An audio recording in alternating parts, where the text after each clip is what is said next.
There are mobile games that have never charged a single person to download them, have been played by hundreds of millions of people around the world, and have generated more than $1 billion in revenue.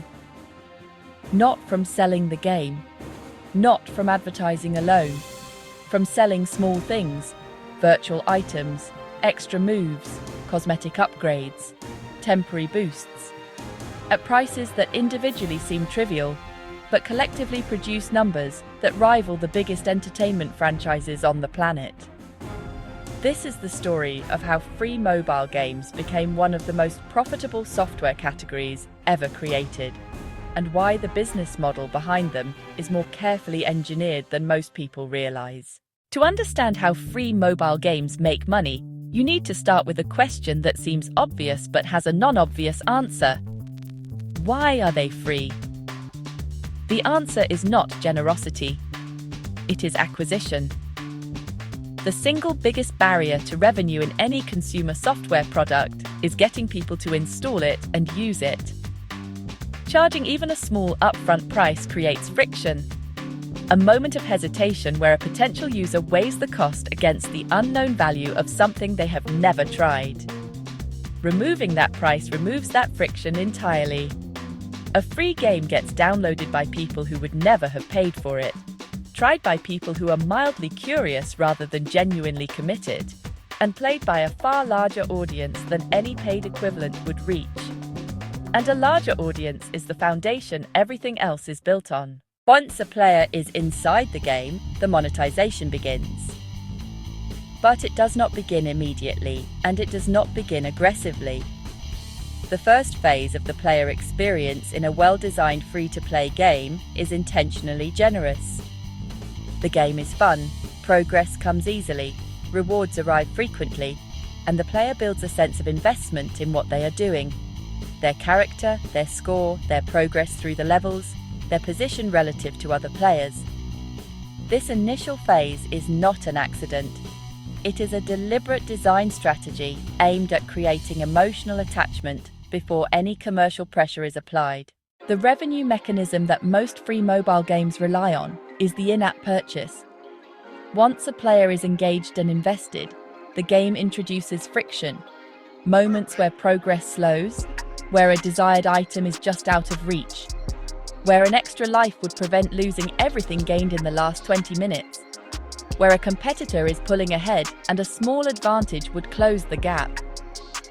At these friction points, the game offers a solution, and the solution costs a small amount of real money.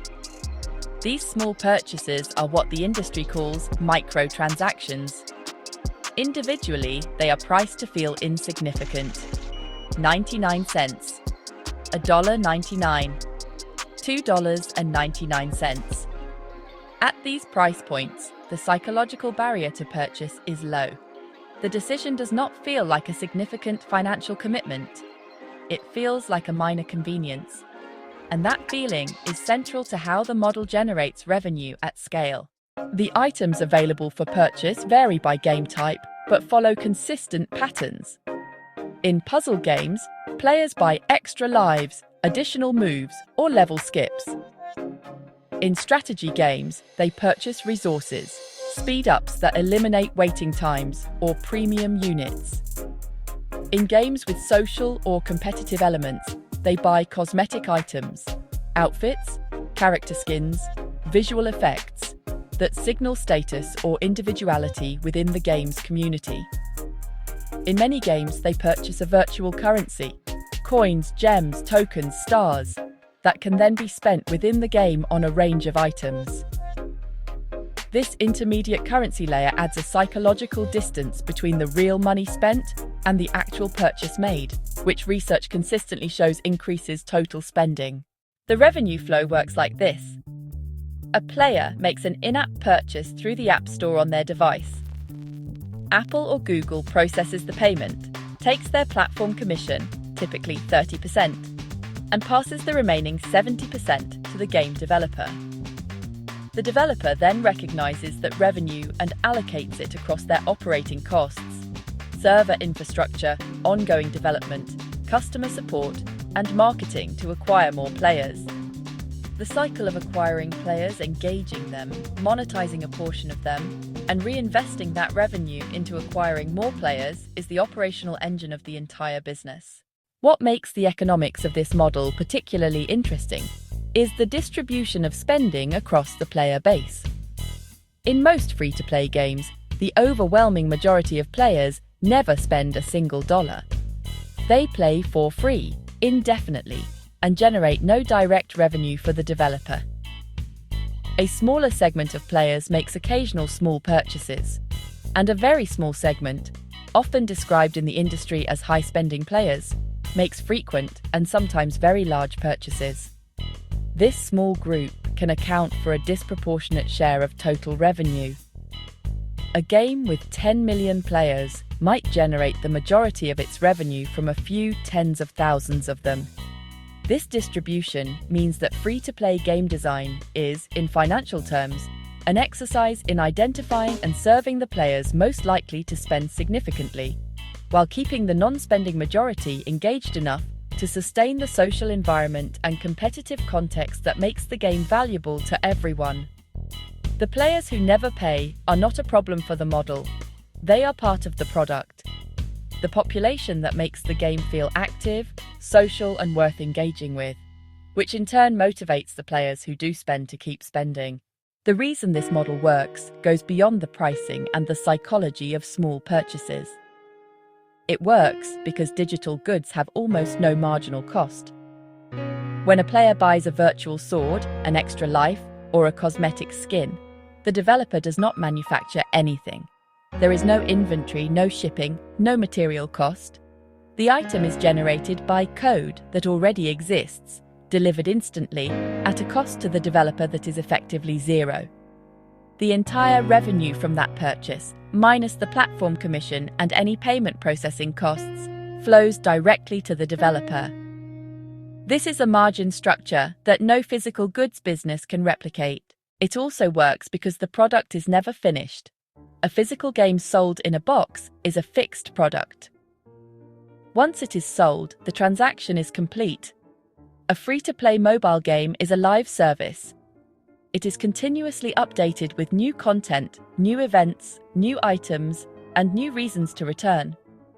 Each update creates new things to spend money on, and the freshness of the content keeps players engaged over months and years rather than weeks. The lifetime revenue potential of a single engaged player is therefore not bounded by a single purchase price. It is bounded only by how long that player remains engaged and how much they are willing to spend over that time. What makes this model scalable is the combination of digital distribution, global reach, and the nearly zero marginal cost of each transaction. A mobile game is available in every country where the App Store operates, in multiple languages, downloadable in seconds, playable on a device that hundreds of millions of people already own. The infrastructure required to serve an additional player is minimal. A game that attracts 10 million players is not fundamentally more expensive to operate than one that attracts 1 million players, at least not in proportion to the revenue difference. And because the purchases happen through the existing App Store payment infrastructure, the developer does not need to build or maintain their own payment systems. Marketing is the primary variable cost that scales with ambition. Acquiring players in a competitive app market requires significant advertising spend, and the economics of free-to-play games are heavily influenced by the relationship between the cost of acquiring a player and the revenue that player eventually generates. Developers track this relationship carefully, and the ones who master it, who can reliably acquire players at a cost lower than the revenue those players produce, can scale their business by simply increasing their advertising budget, knowing that each new player acquired will generate a positive return over time. What the free mobile game industry illustrates is a broader principle about how digital businesses are structured when the product itself has no physical cost and distribution has no geographic limit. The game is not the product being sold. The game is the mechanism through which a relationship is established with a player, a relationship that is then monetized incrementally over time through a series of small commercial decisions that individually feel insignificant, but collectively generate enormous revenue. The download is free. The experience is free. The company's revenue comes from the moments inside that experience where friction meets desire. And the gap between the two is small enough that spending $1 feels easier than waiting or losing. That gap is not accidental. It is the product.